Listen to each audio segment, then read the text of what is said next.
É o seguinte, vamos descontar nome.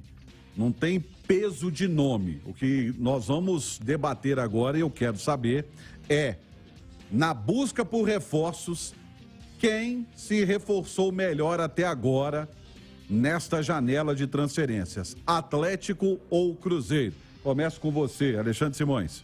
Olha, Romano, a questão não é nem quem se reforçou melhor, porque embora o Cruzeiro já esteja na Série A de novo para 2023, ainda assim são realidades muito diferentes do ponto de vista poder de investimento, né?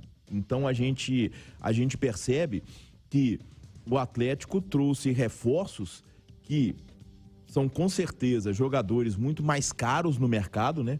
A gente não tem dúvida, por exemplo, os atacantes que o Cruzeiro trouxe, o Wesley, o Matheus Vital, o Paulinho, é um jogador muito mais caro, muito mais cobiçado do que eles.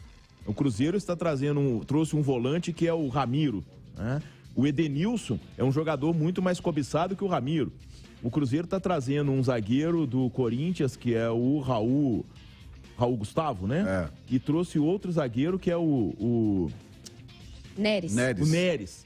O Fux é muito mais cobiçado do que eles. Então, se a gente faz a comparação dos jogadores, da qualidade dos jogadores, do histórico que esses jogadores carregam, seria uma loucura minha dizer que os reforços do Atlético são muito mais qualificados que os do Cruzeiro. Então, isso aí eu acho que nem o torcedor cruzeirense tem dúvida disso, tá? Agora, por outro lado, quando se pega a expectativa do tipo de reforços, aí os reforços que o Cruzeiro vem conseguindo, principalmente aí o Wesley, Ramiro, Matheus Vital, falando de Lucas Romero, né? Os reforços que o Cruzeiro estão trazendo, eles estão surpreendendo muito mais a minha expectativa do que os reforços que o Atlético trouxe. Por quê? Porque são jogadores de um nível que o Atlético já tinha. Ou o Atlético tem até jogadores de nível superior aos reforços que estão chegando. E aí o do Cruzeiro não tinha. O Cruzeiro não tinha jogadores do nível do Wesley, do nível do Ramiro, do nível do Matheus Vital, ou mesmo do Lucas Romero. Então, são duas situações distintas. Friamente, os reforços do Atlético são muito mais qualificados. Dentro da realidade que os dois times têm, os reforços que o Cruzeiro trouxe me surpreenderam mais positivamente, porque os reforços que o Atlético trouxe são jogadores que a gente não tem nem certeza que serão titulares do time do Cudê. Vão brigar por posição, por quê? Porque é um grupo já muito qualificado. É mais ou menos por aí, Nath? Ou, tecnicamente falando, os jogadores, pela importância, os jogadores do Cruzeiro vão dar um up maior do que os do Atlético? Acho que são situações muito distintas de um time para o outro. Eu concordo com o que o Simões falou, que a nossa avaliação tem que passar pelas expectativas, né? As expectativas e o poder financeiro do Atlético correspondem aos reforços que chegaram. E os do Cruzeiro, pela dificuldade que a gente sabe que o time tem, eu também me vi surpresa até agora. Acho que se você for pensar a nível de reposição, a reposição que o Atlético faz nessa janela de transferências, ela é muito melhor que a reposição feita na janela do início de 2022. Acho que esse é um ponto que precisa ser destacado. Você perde o Alonso, mas você traz um zagueiro que é mais jovem, que tem características também como o Alonso tinha, que é um zagueiro mais técnico, de boa saída de bola, de bom passe longo, mas que é bem mais jovem, que tem muito potencial ainda para crescer, que vem sem custo para você, porque vem por empréstimo.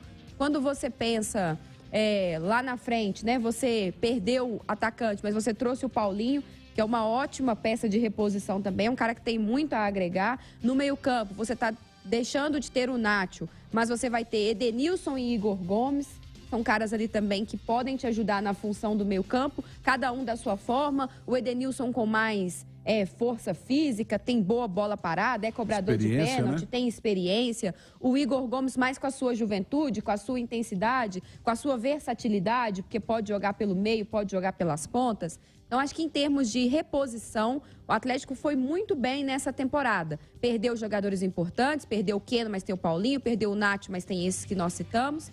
E o Cruzeiro surpreendendo em montar um elenco já competitivo para esse início de ano. Mas tá te surpreendendo o Cruzeiro nesse sentido? Tá me surpreendendo, mas assim, são contratações, né, Romano? Se elas vão de fato se encaixar, se vai dar certo, a gente vai precisar de um tempo para avaliar. Mas que são jogadores com nível técnico muito superior ao que o Cruzeiro já tinha na temporada para a disputa da Série B, isso é inegável. E o que eu estou achando muito positivo, e aí eu destacaria isso para os dois times, são que os dois estão se movimentando de forma a ter um elenco mais equilibrado. O Cruzeiro traz jogadores mais jovens, como Wesley, como Vital, como Raul Gustavo, mas traz também a experiência do Ramiro, do Nicão. O Atlético está rejuvenescendo o seu elenco com o Paulinho, com o Bruno Fux, mas tem o Edenilson, que é um cara que vai agregar muito, principalmente, eu acho, na disputa das competições de mata-mata, onde o Atlético, por vezes, ainda falta aquele algo a mais para se classificar e bateu na trave contra o Palmeiras nos dois últimos anos. Então, acho que esse é um ponto muito positivo. São contratações que estão mantendo elencos equilibrados, que têm juventude, que têm potencial de crescimento, que têm poder, inclusive, para revenda dos dois lados, mas que também têm experiência.